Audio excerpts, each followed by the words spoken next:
በተራዊህ ስም መተው ወንጀል የሚሰሩ ሰዎችን ምን ይመክራሉ? ተራዊህ ኸዋቲል ኢማን አላህ ልትፈሩ ይገባል። ተራዊህ ብሎ መጥቶ ለመተጫጨት ሴቶች የሆነ ተበሩጅ ሊሆን አውዝ ቢላህ አላስፈላጊ ውስጥ ሊሄዱ ከሆነ ከቤት መውጣቱ ያኔ ሐራም ይሆንባታል። ሲጀመር ሴት በቤት መስከር ይሻላታል ብለዋል ነብዩ አለይሂ ሰላቱ ወሰላም። ነገር ግን ባሏ ከፈቀደላት በስርዓቱ መጣ ሂጃቧን ጠብቃ በስርዓት መጣ ሽቶ ሳታረ መስጊድ ሰግዳ ምትሄድ ከሆነ ወንጀል ማስከትላ ወንጀል የሌለበት ከሆነ ወንጀል የለው። ለሌላ ዓላማ ቢላ ወጣ ለአደጋ ምትጋለጥ ከሆነ ከቤት መውጣቷ ራሱ የቻለ ወንጀል ነው።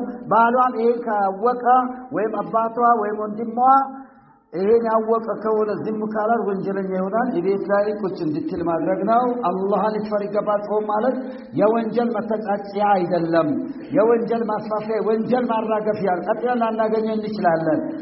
ቀብር አለብን፣ ስራጥ አለ፣ ሚዛን አለ፣ ብዙ መከራ ይጠብቀናል። ከወዲህ ለዛ ቀን ነው የሚለፋው። አላህን ልትፈሪ ይገባል።